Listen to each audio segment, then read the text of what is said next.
Dark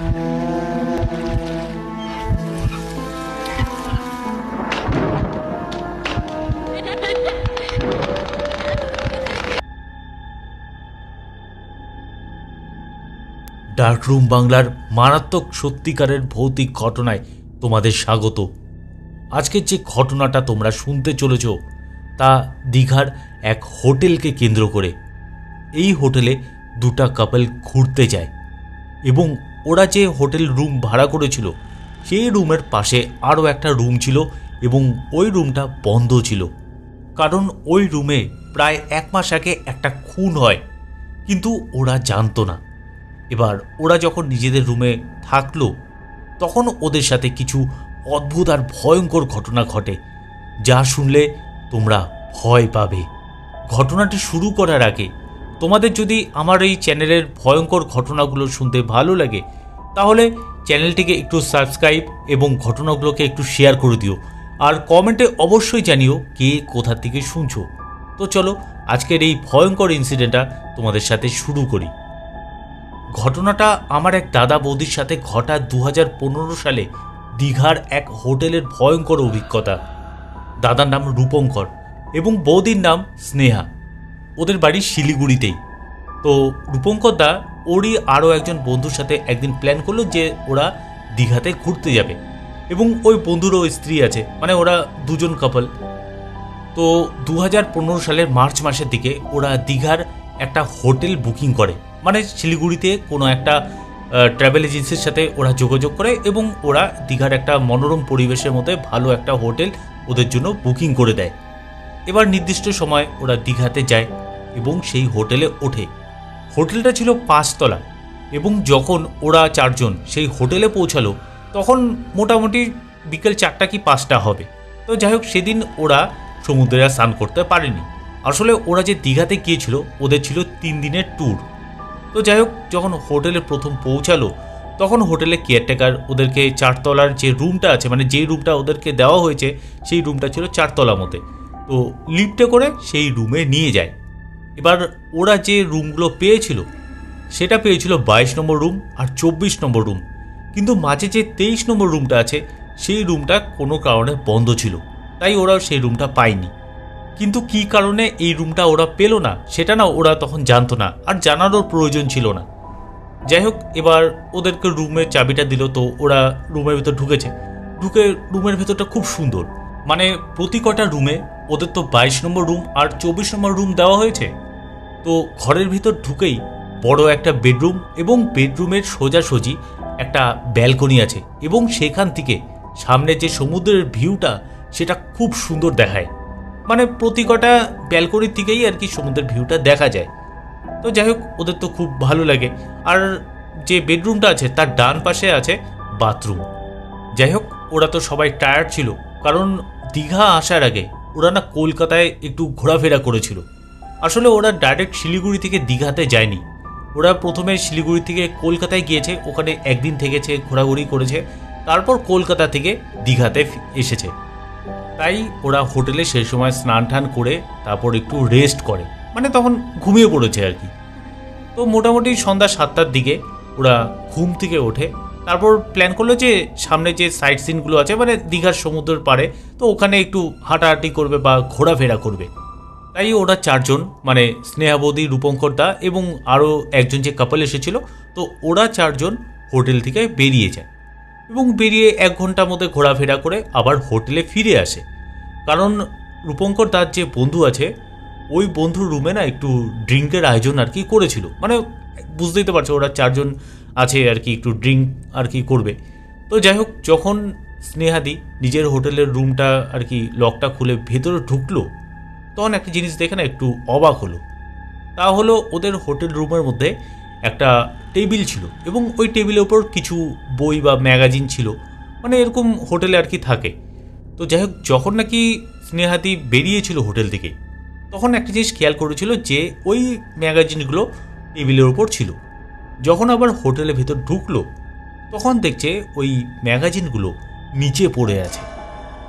তো স্নেহাদি তখন ভেবেছে যে আমরা যখন বাইরে বেরিয়েছিলাম তখন হয়তো আমাদের পায়ে লেগে ম্যাগাজিনটা কোনোভাবে নিচে পড়ে গেছে, যা আমরা বুঝতে পারিনি।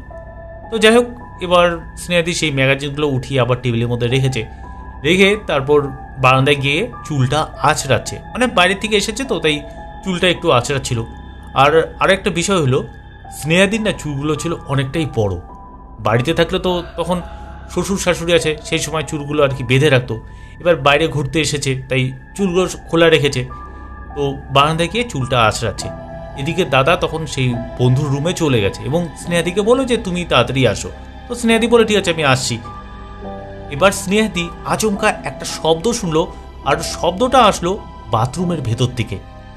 মানে বাথরুমের ভেতর বালতির মধ্যে তো জল ভরা ছিল, সেই জল ভরা বালতির ওপর কেউ যেন মগ দিয়ে জল ফেললো, এবং জল ভরা বালতির মধ্যে কেউ যদি মগ দিয়ে আরও জল ফেলে তাহলে একটা ছ্যাদ করে একটা শব্দ হয়, সেরকম একটা শব্দ শুনতে পায়। আর শব্দটা শোনার পর স্নেহাদি না চমকে ওঠে, কারণ ফট করে শব্দটা শুনেছে, তার মধ্যে গোটা ঘরে তো তিনি একা। তো স্নেহাদি তখন না একটু সাহস করে বাথরুমে গেল, মানে আওয়াজটা কিসের হলো সেটা দেখার জন্য। তো বাথরুমের দরজাটা খুললো, খোলার পর না কিছুই আর কি বুঝলো না যে আওয়াজটা কোথার থেকে আসলো। আওয়াজটা তো অ্যাকচুয়ালি হয়েছে জল পড়ার শব্দ, কিন্তু বাথরুমের বালতির মধ্যে যে জল ছিল সেটা কিন্তু একদম স্থির ছিল। যদি সেই বালতির মধ্যে কোনো জল পড়ে কোথার থেকেও তাহলে তো জলগুলো একটু নড়বে, কিন্তু জলগুলো না একদম স্থির ছিল। তো স্নেহাদি না বুঝলো না যে শব্দটা কি করে হলো বা কোথার থেকে হলো। এর মাঝে স্নেহাদি যখন বাথরুম আর কি দেখছিল বা চেক করছিল যে বাথরুমের ভেতর শব্দটা কোথার থেকে হলো, ঠিক সেই সময় বাইরে যাওয়ার যে দরজাটা আছে সেই দরজার মধ্যে জোরে জোরে ধাক্কানোর শব্দ শুনলো। তো স্নেহাদি প্রথমে ভাবলো যে হয়তো দাদা আর কি নক করেছে। তো স্নেহাদি বললো ঠিক আছে আমি আসছি এখনই। এটা বলে স্নেহাদি না দরজাটা খুলে তো পাশের যে রুমটা আছে 24 নম্বর রুম, সেই রুমে যায় এবং ওখানে গিয়ে তো একটু ড্রিঙ্ক পান করে, মানে ওখানে আসরের মতন বসেছে, গল্প টল্প করছিল। তখন স্নেহাদি আর কি বললো যে আমি চুল আঁচড়াচ্ছিলাম বারান্দায়, হঠাৎ করে না আমার মনে হলো বাথরুমের ভেতর জল পড়ার শব্দ হলো। যখন বাথরুমে ঢুকলাম তখন কিছুই আর কি দেখলাম না। তো এটা শুনে না সবাই আর কি হাসাহাসি করছে। তো স্নেহাদিও আর কি হাসছে, ভাবছে ভুলভাল আর কি শুনেছে, মনের ভুল, তাই সবাই হাসছে। তো ড্রিঙ্ক করার পর এবং রাতের ডিনার করার পর স্নেহাদি এবং দাদা তার নিজের ঘরে চলে আসে। আর রাতের যে ডিনারটা ওরা না বাইরে থেকে কিনে এনেছিল। তো যাই হোক, এবার নিজের ঘরে এসে লাইট বন্ধ করে ঘুমিয়ে পড়েছে। মোটামুটি রাত্রি প্রায় 1:30 কি 2টার দিকে হঠাৎ করে না স্নেহাদির ঘুমটা ভেঙে যায়। আর ঘুমটা ভাঙার কারণটা হলো স্নেহাদির মনে হচ্ছিল কেউ যেন কথা বলছে, এবং একজন না দুজন আর কি কথা বলছে, একটা ছেলে একটা মেয়ে। আর কথার শব্দটা আসছে কোনো ফাঁকা ঘর থেকে, এবং মনে হচ্ছে দুজনের মধ্যে প্রচণ্ড ঝগড়া হচ্ছে। এবার না ফিসফিস শব্দটা আর কি শুনতে পাচ্ছে। তো স্নেহাদির তো ঘুমটা ভেঙে গেছে। আর স্নেহাদি তখন বুঝতে পারলো যে ওদের পাশের যে রুমটা আছে ওই রুমের মধ্যে কেউ একজন আছে, মানে কেউ গেস্ট আর কি এসেছে, তারা আর কি কথাবার্তা বলছে। হয়তো রাতেরবেলা কেউ রুম বুকিং করেছিল, এত রাতে আর কি কোনো ট্যুরিস্ট এসেছে। তারপর স্নেহাদি উঠে বাথরুম টাথরুম করে এসে আবার নিজের বিছানায় শুয়ে পড়ে। এবার পরের দিন সকালে স্নেহাদি ঘুমের থেকে উঠে ব্রাশ করছে এবং দাদাও আর কি ব্রাশ করছিল। তখন না একটা কেয়ারটেকার ছেলে তাদের রুমে আসে এবং বলছে যে রুমটা ঝাড় দিতে লাগবে কিনা। তো স্নেহাদি বলছে ঠিক আছে ঝাড় দিয়ে দাও। এবার ছেলেটা না ঝাড় দিচ্ছে। তো স্নেহাদি ওই ছেলেটাকে জিজ্ঞেস করলো যে তোমরা কি এত রাত তো আর কি গেস্ট আছে, মানে হোটেল খোলা রাখো? তখন ওই ছেলেটা বলছে কেন, কি হয়েছে?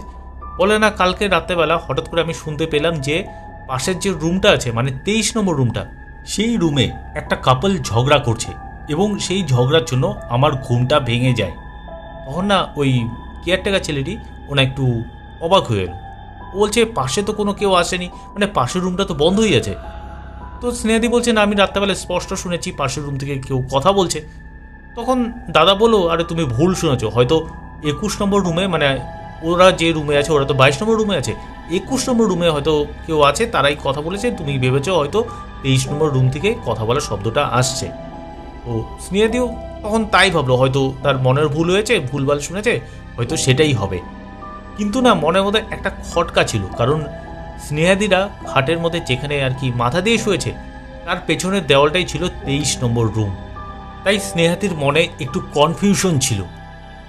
যাই হোক, সেদিন ওরা চারজন বাইরে গেছে এবং বাইরে সমুদ্রে স্নান করেছে, তারপর বাইরে ঘোরাফেরা করেছে। তো এইসব করে মোটামুটি বিকেল 5টার দিকে নিজেদের হোটেলে ফেরে।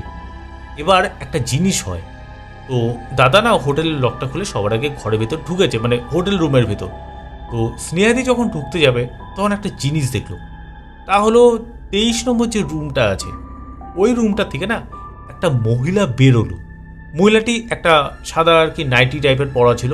তো ওরকম একটা মহিলা বেরিয়ে আবার ঘুরে ওই রুমের ভিতর ঢুকে গেল। এটা কিন্তু স্নেহাদি স্পষ্ট দেখেছে। স্নেহাদি তখন ভাবলো যে এবার তো তাহলে নিশ্চয়ই কোনো গেস্ট এসেছে, কারণ নিজের চোখে তো জিনিসটা দেখলো যে একটা মহিলা ওই রুম থেকে বেরিয়ে আবার ঢুকলো। তো যাই হোক, স্নেহাদি তখন দাদাকে এই কথাটা বলেনি। আর কি বলবে যে একটা গেস্ট এসেছে, এটা কি আর বলবে? এমন কোনো কথা এটা? তো সেদিনও আর কি তারপর একটু ফ্রেশ ট্রেশ হয়ে তারপর ঘুমিয়ে পড়েছে। মোটামুটি 7টার দিকে ঘুমের থেকে উঠেছে এবং পাশের রুম মানে 24 নম্বর রুমে যে তাদের বন্ধু আছে, তো তারাও সেদিনকাও আর কি ড্রিঙ্কের আয়োজন করেছে। তো দাদা তো আগেই চলে গেছে, আর স্নেহাদি না ঘরের ভেতর কিছু কাজ করছিল। মানে তারা যে লাগেজ নিয়ে এসেছিল সেই লাগেজ থেকে স্নেহাদি 1-2টা ড্রেস আর কি বের করে রাখছিল, ভেবেছে কাল পরের দিন সকালবেলা আবার পরবে। তো যখন এই কাজটা করছে না, হঠাৎ করে বারান্দায় যে দরজাটা আর কি আবজানো ছিল ওই দরজাটা ধীরে ধীরে খুলে গেল।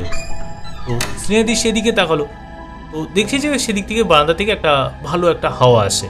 তো স্নেহাদির কি মনে হলো, স্নেহাদিও না বারান্দায় গিয়েছে এবং হাতে চিরুনি নিয়ে গিয়ে চুলটা আঁচড়া ছিল আবার বারান্দায় দাঁড়িয়ে। এবার চুল যখন আঁচড়াচ্ছে না, হঠাৎ করে স্নেহাদির চোখটা যায় ডান দিকে 23 নম্বর রুমের যে বারান্দাটা আছে সেদিকে গেল এবং দেখছে ওখানে একটা মহিলা দাঁড়িয়ে আছে।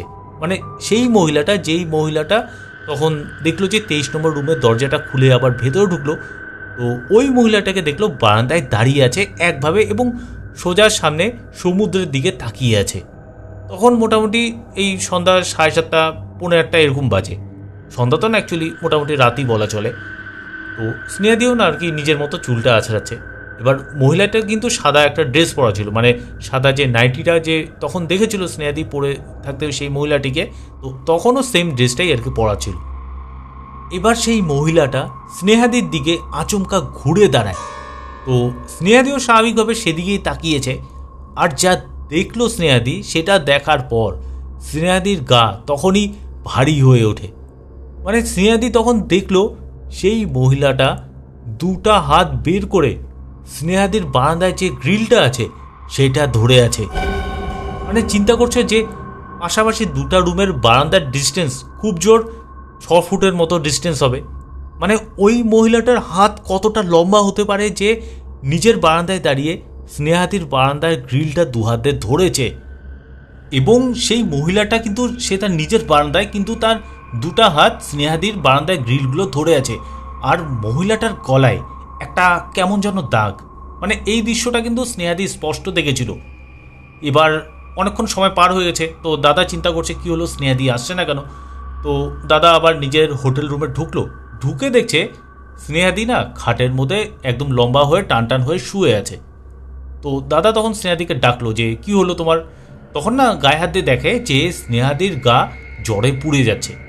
এবার এর মাঝে যে কি হয়েছে, মানে স্নেহাদি তো বারান্দায় ছিল, যে জিনিসটা দেখেছে সেটা দেখার পর তো ভয় পেয়েছে, তারপর কখন যে খাটের মধ্যে এসে শুয়েছে তা না স্নেহাদির একদম মনে নেই। তো দাদা তখন তার বন্ধু আর বন্ধুর ওয়াইফকেও ডাকলো, তারাও এসে দেখে যে স্নেহাদির প্রচণ্ড জ্বর চলে আসছে, সাথে জ্বরের ট্যাবলেট ছিল। তো কোনোভাবে স্নেহাদিকে উঠিয়ে জ্বরের ট্যাবলেটটা খাওয়ায়। কিন্তু না স্নেহাদি মানে একদম চুপচাপ ছিল, নিশ্চুপ হয়ে একদম বসে আছে। মানে জ্বরের ট্যাবলেটটা খেলো, তারপর দাদা জিজ্ঞেস করছে কি হলো তোমার, হঠাৎ করে জ্বর কেন আসলো।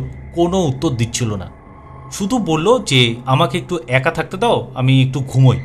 তো এটা যখন বললো তখন দাদা বললো ঠিক আছে, ওর ঘুম পেয়েছে যখন একটু ঘুমাক, রেস্ট করুক, তাহলে হয়তো শরীরটা ঠিক হয়ে যাবে। তারপর দাদা আর দাদার বন্ধু, তারপর দাদার বন্ধুর ওয়াইফ 3জনে পাশের রুমে চলে যায়। এবার যাই হোক, অনেকক্ষণ সময় পার হয়েছে, মোটামুটি রাত্রি 10টার দিকে দাদা আবার এসেছে। এসে দেখছে স্নেহাদি তখনও একইভাবে শুয়ে আছে। এবার স্নেহাদিকে ডাকলো, কি হলো, কিছু খাবে না?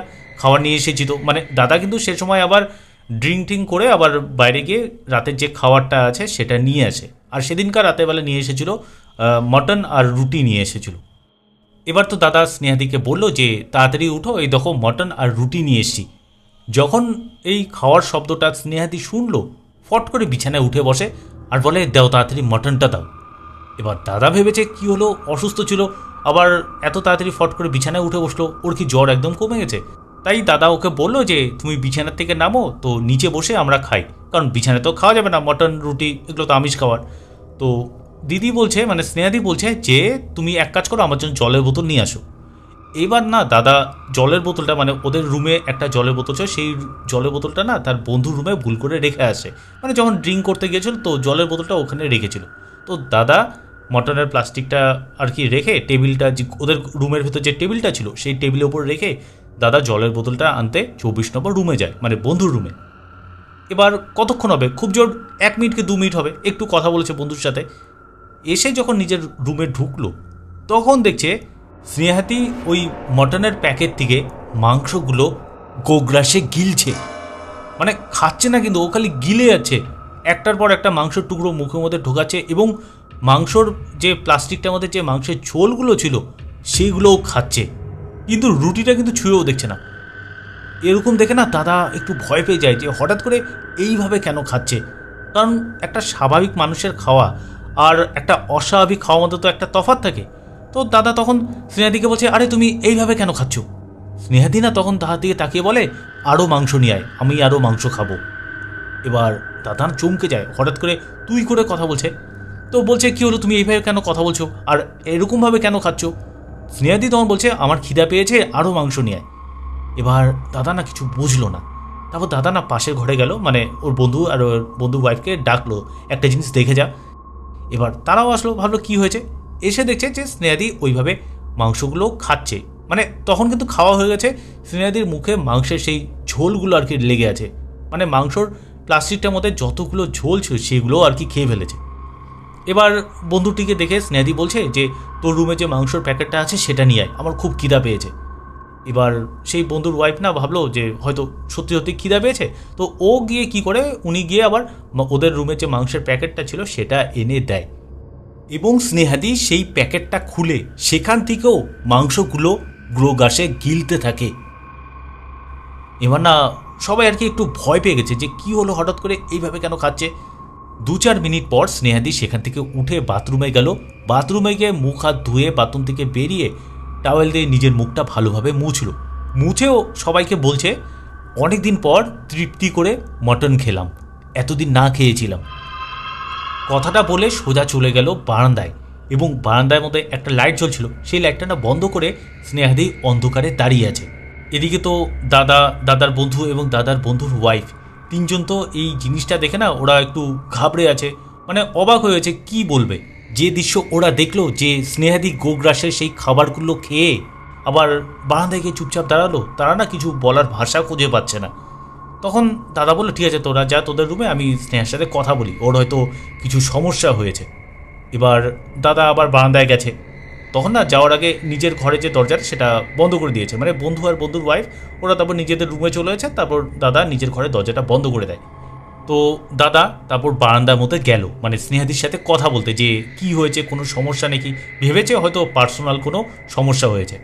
এবার বারান্দায় যখন গেল, লাইটগুলো তো বন্ধ করা ছিল বারান্দার, তখন দাদা দেখলো যে স্নেহাদি সেই গ্রিলের মধ্যে নিজের মাথাটা ঠেকিয়ে একদম 23 নম্বর রুমে যে বারান্দাটা আছে সেদিকে মুখ করে দাঁড়িয়ে আছে, আর চুলগুলো খোলা। তো দাদা না পেছন থেকে ডাকে যে কি হয়েছে তোমার, তুমি এরকম বিহেভ করছো। স্নেহাদি না কোনো উত্তর দিচ্ছে না। এবার দাদা যখন স্নেহাদির গায়ে হাত দিল, স্নেহাদি তখন না চমকে ওঠে, এবং চমকে উঠে দাদাকে জড়িয়ে ধরে কাঁদতে থাকে, মানে শরীরটা একদম হালকা হয়েছে এরকম ফিল হয় স্নেহাদির তখন। এবার না দাদা যাই হোক তারপর ঘরের ভেতর নিয়ে এনে বলছে যে তোমার কি হয়েছে, তুমি এরকম কেন বিহেভ করছো, খাবারগুলো এইভাবে খেলে, আমার বন্ধু আর বন্ধুর ওয়াইফ ওদের সামনে আমার মান সম্মান নষ্ট হলো, তুমি এরকম বিহেভ করলে। তো এইসব শুনে না স্নেহাদির কিচ্ছু মনে নেই, মানে স্নেহাদি যে এইসব কাজগুলো করেছে তা কোনো কিছু স্নেহাদির একদম মনে নেই। তখন না স্নেহাদি একটা কথা দাদাকে বলল যে বারান্দার মধ্যে আমি এর আগে যখন দাঁড়িয়েছি, মানে স্নেহাদি যে দৃশ্যটা দেখেছিল যে একটা মহিলা 23 নম্বর রুমের বারান্দার থেকে দুটো হাত বের করে স্নেহাদির যে রুমটা আছে সেই রুমের বারান্দাটা হাত দিয়ে ধরেছিল, এই ভয়ঙ্কর যে দৃশ্যটার বর্ণনা তখন দাদাকে জানালো। তো দাদা না শোনার পর স্বাভাবিকভাবে ভয় পেয়েছে যে কি বলছে। তারপর দাদা বললো, ঠিক আছে, আর তো একটা দিনেরই ব্যাপার, তারপর তো আমরা চলে যাচ্ছি। তো যাই হোক সেদিন সেই রাতে তারা ভয়ে ভয়ে আর কি নিজেদের রুমে শুয়েছে, আর বারান্দার যে দরজা সেটা ভালো মতো আর কি লক করে দিয়েছে। তো যাই হোক রাতের বেলা শুয়েছে, তো শুয়ে আছে দুজনের, কারোর ঘুম নেই। এবার রাতের বেলা না খুটখুট করে একটা শব্দ শুনছে, এবং কিসের যে শব্দ সেটা তো বুঝতে পারছে না, আর শব্দটা আসে বারান্দার থেকে। এবার শব্দটা দাদা বৌদি দুজনেই শুনেছে, শোনার পর তো ওরা তো ভয় পাচ্ছে। মোটামুটি 5 থেকে 7 মিনিট এই শব্দটা কন্টিনিউ হয়, তারপর আবার সব চুপচাপ একদম শান্ত। এবার কিছুক্ষণ সময় পার হয়েছে, আবার শুনতে পাচ্ছে দুজন ঝগড়া করছে, মানে একজন ছেলে একটা মেয়ে প্রচণ্ড ঝগড়া করছে, এবং ঝগড়ার আওয়াজ ওরা ওদের রুম থেকে শুনছে, দাদা আর বৌদি। তো ওরা না বুঝতে পারছে না যে এই ঝগড়ার শব্দটা কোথার থেকে আসছে। তখন না দাদা কি করে যে ওদের যে মাথার পেছনে যে দেওয়ালটা, 23 নম্বর রুমের দেওয়ালটা, সেখানে কান পাতে, আর কান পাতার পর স্পষ্ট শুনলো ওই বন্ধ রুমের ভেতর থেকে কেউ ঝগড়া করছে। তো সেদিন সেরকমভাবেই চলে, তো ভয়ে ভয়ে দুজন রাত কাটায়। পরের দিন সকালে একটা কেয়ারটেকার আবার তাদের ঘরে এসে ঘরটা পরিষ্কার করতে থাকে। তখন না দাদা ওই কেয়ারটেকারকে জিজ্ঞেস করলো যে কী রে, তোদের হোটেলে কী আছে রে, 23 নম্বর রুমে কে থাকে? ডেলি রাতের বেলা ঝগড়া করে, আমি শুনতে পেয়েছি, এর আগেও তো শুনলাম যে ঝগড়া হচ্ছে। তখন ওই কেয়ারটেকারটা আর কি অস্বীকার করে, বলে না ওই রুমে তো কেউ থাকে না। তখন দাদা ওকে আর কি ফোর্স করে যে বল তো সত্যি কথা কী আছে। তো ছেলেটি না কোনোভাবেই আর কি স্বীকার করতে চাচ্ছে না যে কিছু আছে বা কোনো অস্বাভাবিক ঘটনা ঘটছে তাদের হোটেলে। স্বাভাবিকভাবে এটা কেউ স্বীকারও করবেও না। এরপর তো সেই কেয়ারটেকার ছেলেটি চলে যায়। তারপর দাদা তার বন্ধু এবং বন্ধুর ওয়াইফকে সমস্ত ঘটনাটা বলল, যে রাতের বেলা কী কী শব্দ শুনেছে, তারপর স্নেহাদি যে ভয়ঙ্কর দৃশ্যটা দেখেছে সেটারও বর্ণনা দিল। তো শুনে তো সবাই আর কি ভয় পেয়ে যায়। এবার ওরা প্ল্যান করলো যে ওই 23 নম্বর রুমে কী আছে সেটা তো এই হোটেল থেকে জানা যাবে না, তো আশেপাশে যেসব হোটেল আছে সেখানে গিয়ে খোঁজ করলে হয়তো জানা যাবে। তো সেদিন ওরা রেডি টেডি হয়ে বেরিয়েছে, বাইরে একটু ঘোরাঘুরি করছে। তখন সকালেই 12টা কি 1টা এরকম বাজে, সকাল তো না মানে দুপুরবেলা। তো তারা সবাইকে আর কি জিজ্ঞেস করছিল আশেপাশে যে এই হোটেলে কোনো কিছু খারাপ আছে কিনা, কিন্তু না তারা কোনো সঠিক উত্তর পাচ্ছিল না, মানে কেউ আর কি বলছিল না যে এই হোটেলে কোনো কিছু খারাপ বা ভৌতিক কিছু আছে। এবার অনেক খোঁজ খবর করতে করতে একজনের কাছ থেকে একটা কথা জানতে পারলো এই হোটেল সম্বন্ধে। তা হলো, ওরা যখন এই হোটেলটা বুকিং করে, মোটামুটি 1 মাস আগে তো হোটেলটা বুকিং করেছিল, তারও কিছুদিন আগে ওই হোটেলের কোনো একটা রুমে একটা খুন হয়। তো হয় কি, একটা কাপল দীঘাতে ঘুরতে আসে এবং ওই হোটেলে ওঠে। এবার ওরা 2 দিন থাকার পর ছেলেটি না মানে সেই হোটেল ছেড়ে চলে যায়। এবার কেয়ারটেকাররা তো হোটেলে এসেছে ঘর ঝাড় দিতে। তো যখন ওই রুমের দরজাটা খুলে দেখে বিছানার উপর একটা মেয়ে গলার শ্বাসনলী কাটা অবস্থায় মরে পড়ে আছে। এটা দেখার পর তো যাই হোক চেঁচামেচি হয়, পুলিশ আসে, পুলিশ এসে তদন্ত শুরু করে। তারপর থেকে ওই হোটেলের পার্টিকুলার ওই রুমটা বন্ধ ছিল, কিন্তু সেটা কি 23 নম্বর রুম না কোনো অন্য রুম সেটা কিন্তু দাদা বা স্নেহাদি কেউ জানতে পারেনি। তো যাই হোক তারা তো প্রচণ্ড ভয়ে ভয়ে ছিল। তো সেদিন তারা সেই হোটেলে আবার ফিরেছে সন্ধ্যাবেলা, তো নিজের রুমে ঢুকেছে। আর একটা জিনিস চিন্তা করো যে ওরা জানে যে তাদের সাথে ভৌতিক কিছু হচ্ছে, তাও একটা রাত সেই হোটেল রুমে ওদের থাকতে লাগবে। যাই হোক সেদিন রাতে ওরা বেশিরভাগ সময়টা বন্ধুর রুমে কাটিয়েছে। মোটামুটি রাতে 11টা পর্যন্ত বন্ধুর রুমে বসে গল্প টল্প করেছে, কারণ একা থাকতে তো ভয় পাচ্ছে। তো অনেক যখন রাত্রি হয়ে গেছে তখন দাদা আর স্নেহাদি বললো যে এখন আমরা নিজেদের ঘরে যাই, মানে আর তো বেশি সময় না, সকাল হলেই আর বেরিয়ে যাবে। তো নিজেদের ঘরে গেছে, গিয়ে আর কি শুয়ে পড়েছে। আর ঘুম তো আসলো না, ভয় ভয় ছিল মনের মধ্যে। তো মোটামুটি রাত্রি তখন 2টা হবে, শুনতে পাচ্ছে যে বাথরুমের ভেতর আবার সেরকম শব্দ। মানে প্রথমে যেরকম স্নেহাদি শুনেছিল যে 1 মগ জল কেউ যদি বালতির মধ্যে ফেলে যেরকম একটা শব্দ হবে, ছ্যাট করে ওরকম একটা শব্দ শুনেছে। আর শুনে তো দুজনই ঘাবড়ে গেছে যে আওয়াজটা কোথা থেকে আসলো। তখন স্নেহাদি বললো যে এই শব্দটা আসলো বাথরুম থেকে, আমিও এর আগে শুনেছিলাম। তো যাই হোক চুপচাপ ওরা শুয়ে আছে। কিছুক্ষণ পর আবার শুনছে বারান্দা থেকে খুটখুট শব্দ হচ্ছে। এবার একটা বিষয় হলো, বারান্দার মধ্যে যে খুটখুট শব্দটা হচ্ছে, তো 4তলা একটা ভালো হোটেল, 4তলার মধ্যে তো আর ইঁদুর থাকবে না, আর বারান্দাটা না পরিষ্কার, সেখানে তো ইঁদুর যাওয়া আসা করার কোনো রাস্তা নেই। তো ওরা যাই হোক শুয়ে শুয়ে সেই শব্দগুলো শুনছে। এরকমভাবে ওদের সেই রাতটা পার হয়। তো পরের দিন সকালে তো লাগেজপত্র নিয়ে বেরিয়ে গেছে, আর চিন্তা করছে যে আমরা বেঁচে গেলাম, মানে যে ভয়ঙ্কর একটা পরিবেশের মধ্যে ওরা কাটিয়েছে ওদের যে কোনো ক্ষতি হয়নি সেটাই অনেক বড় ব্যাপার। এবার তো তারা সব লাগেজপত্র নিয়ে চেক আউট করলো সেই হোটেল থেকে এবং স্টেশনে গেল। স্টেশনে গিয়ে ট্রেন আসার অপেক্ষা করছে। তখন না এই বিষয়গুলোর ভয়ঙ্কর অভিজ্ঞতা নিয়ে নিজেদের মধ্যে কথা বলছে। কথা বলতে বলতে স্নেহাদির না হঠাৎ করে একটা কথা মনে পড়ল। তা হলো, যখন কি স্নেহাদি বারান্দায় দাঁড়িয়েছিল, যখন দেখলো যে 23 নম্বর রুমের বারান্দা থেকে সেই মহিলাটা লম্বা হাত বের করে স্নেহাদির যে বারান্দার গ্রিলটা আছে সেটা ধরেছিল, তখন কিন্তু স্নেহাদি একটা জিনিস খেয়াল করেছিল, সেই মহিলাটার গলায় একটা দাগ ছিল। এবার এই কথাটা যখন বললো না, তখন সবাই বুঝতে পারলো যে ভয়ঙ্কর ইনসিডেন্টটা সবাই শুনলো যে একটা মহিলা খুন হয়েছে গলায় শ্বাসনালী কাটা অবস্থায়। এটা হয়তো ওদের পাশের রুমটাতেই হয়েছিল, মানে 23 নম্বর রুমটাতেই হয়েছিল। কারণ ওই মহিলাটারও তো শ্বাসনালী কাটা ছিল, আর স্নেহাদি যাকে দেখেছিল সেই মহিলাটারও গলায় কিছু একটা দাগ ছিল, মানে কেটে গেলে যেরকম একটা দাগ হয় কালো, সেরকম একটা দাগ ছিল। মানে চিন্তা করো কতটা ভয়ানক পরিবেশে ওরা 3 রাত কাটিয়েছে। আর স্নেহাদি কিন্তু সেই অতৃপ্ত আত্মা দ্বারা পজেসড হয়েছিল কিছুক্ষণের জন্য। মানে যখন সেই মটনগুলো খাচ্ছিল সেই সময়টা কিন্তু স্নেহাদি নিজের মধ্যে ছিল না, স্নেহাদির শরীরে কেউ বাসা বেঁধেছিল। কিন্তু কপাল ভালো, সেই এন্টিটিটা স্নেহাদির শরীর থেকে একা একাই বেরিয়ে যায়। এবং রাতের বেলা দাদা আর স্নেহাদি যে ঝগড়ার শব্দটা শুনেছিল 23 নম্বর রুম থেকে, সেটা হয়তো সেই এন্টিটিটা ওনাদের বোঝাতে চাচ্ছিল যে এই ঝগড়া হওয়ার পর তারপর হত্যাটা হয়। আর এই ঝগড়ার মুহূর্তটা কোনো সময়ের মধ্যে আটকে গেছিল। তাই রাতের বেলা দাদা মানে রূপঙ্কর দা এবং স্নেহাদি দুজনেই শুনতে পেয়েছে। কিন্তু 24 নম্বর রুমে দাদার যে বন্ধু আর বন্ধুর ওয়াইফ ছিল, ওরা কিন্তু কোনো ধরনের শব্দ শোনেনি। হয়তো এই এন্টিটিটা স্নেহাদির সাথে কানেক্ট হয়ে গেছিল কোনোভাবে, এবং স্নেহাদি এবং রূপঙ্কর দাকে তার যে করুণ পরিণতি হয়েছে সেটা বোঝাতে চাচ্ছিল। তো বন্ধুরা, এটাই ছিল আজকের ঘটনাটা তোমাদের কেমন লাগলো একটু কমেন্টে জানিও। আর কে কোথার থেকে শুনছো এটাও কিন্তু কমেন্টে অবশ্যই জানিও। আর ঘটনাগুলো ভালো লাগলে চ্যানেলটিকে একটু সাবস্ক্রাইব করে রেখো, কারণ এই ধরনের ভয়ঙ্কর ভৌতিক ঘটনা আরও তোমরা শুনতে পাবে। তো আজকের মতন টাটা, গুড বাই। তোমরাও ভালো থাকো, আমিও ভালো থাকি, বাই।